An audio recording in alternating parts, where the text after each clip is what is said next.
قادریت پہنچاتی کہاں ہے؟ بات کچھ اور کرنے چلا تھا لیکن مضبوط جتنا وسیلہ ہوگا کامیابی اتنی ہوگی. اس لیے یہ بھی کہہ دوں ہر مہینے کی 11 تاریخ کو غوث پاک کی نیاز دلاؤ, چاہے ایک گلاس پانی پر ہی فاتحہ دلاؤ. نام غوث پاک کہتے ہیں جہاں میرا نام لیا جاتا ہے, پہلے تو یہ کہتے ہیں کہ جب تک میں نہیں چاہتا یہ فرمان پر میں مر جاؤں ایسا لگتا ہے کہ اللہ نے قسمت مجھے کیا عطا کی ہے, کیا قسمت دی ہم کا. فرماتے ہیں کہ جب تک میں نہیں چاہتا کسی کی زبان پہ میرا نام نہیں آتا.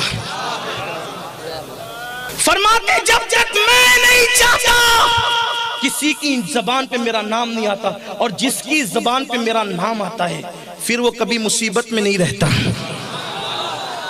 ہمارے مہریرہ کے مرشد حضور اچھے میاں فرماتے ہیں غلام غوث اعظم بے کسو مسترنمی مانن, غلام غوث اعظم بے کسو مسترنمی مانن, اگر مانن شبے مانن شبے دیگر نمی مانن. کہتے ہیں کہ غوث پاک کا جو غلام ہے وہ کبھی بے کس نہیں رہتا, بے بس نہیں رہتا, کبھی پریشان نہیں رہتا. اگر اس کو پریشانی آتی ہے تو صرف ایک رات کے لیے آتی ہے, پھر کبھی نہیں آتی. یہ ہے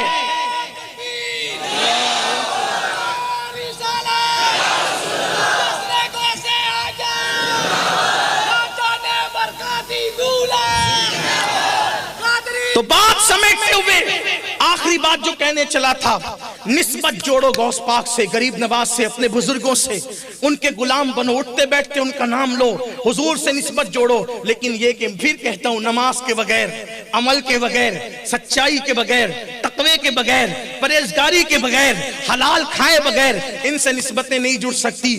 ان سے نسبت جوڑنے کے لیے عمل کی طرف آؤ, توبہ کرو, سچی توبہ کرو. غوث پاک کہاں تک پہنچاتے ہیں؟ بیان کیا جاتا ہے کہ غوث پاک کے یہاں روزانہ بڑے بڑے لوگ آتے تھے. کتنے بڑے بڑے لوگ آتے تھے یہ آپ کو صرف بتا دوں, کتنے بڑے بڑے. محبوب الہی فرماتے ہیں, محبوب الہی آبرو سلسلہ چشتیہ حضرت محبوب الہی شیخ نظام الدین اولیاء محبوب الہی ہے, اس لیے کہ محبوب سبحانی کی شان بیان کرنے کے لیے کوئی محبوب الہی ہی چاہیے. ہاں پھر بات بنتی ہے. ہم لوگ تو نقل کرنے والے لوگ ہیں, ہم کیا بیان کریں گے, اپنی اوقات کیا ہے. محبوب الہی فرماتے ہیں, محبوب الہی فرماتے ہیں کہ غوث پاک کا ایک مرید غوث پاک کے حجرے میں داخل ہوا, دیکھا کہ زمین کے اوپر غوث پاک کی چوکھٹ پہ, غوث پاک کی چوکھٹ پہ ایک بندہ پڑا ہوا رو رہا ہے, پڑا ہوا رو رہا ہے, پڑا ہوا, اس پہ دھیان دینا, پڑا ہوا رو رہا ہے.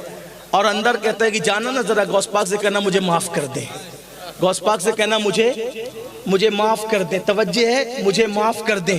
وہ قادری غلام اندر گیا, کہا سرکار وہ جو دروازے پہ پڑا ہوا ہے معافی مانگ رہا ہے, اس کو معاف کر دیجئے. مسکرا کے کہا بیٹے جانتا ہے وہ کون ہے؟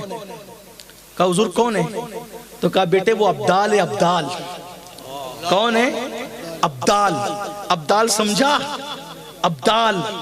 عبدال کس کو کہتے ہیں؟ ولی ہزاروں کی تعداد میں ہو سکتے ہیں, لاکھوں کی تعداد میں ہو سکتے ہیں.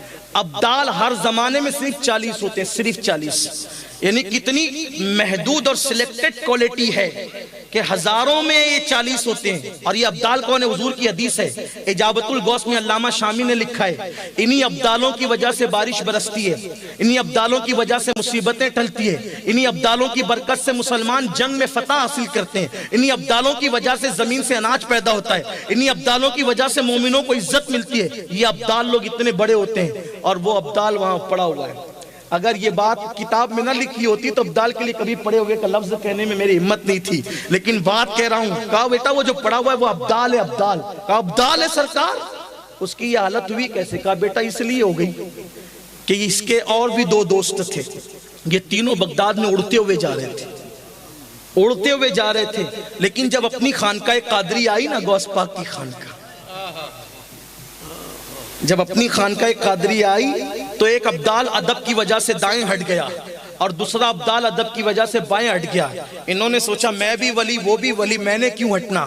تو میری خانقاہ کے اوپر سے چھت پہ سے اڑ کے جا رہا تھا صرف, اللہ نے اس کو نیچے گرا دیا, اللہ نے اس کو نیچے گرا دیا. وجہ کیا ہے؟ ولایت کا انکار نہیں, شان کا انکار نہیں, عظمت کا انکار نہیں, بزرگی کا انکار نہیں,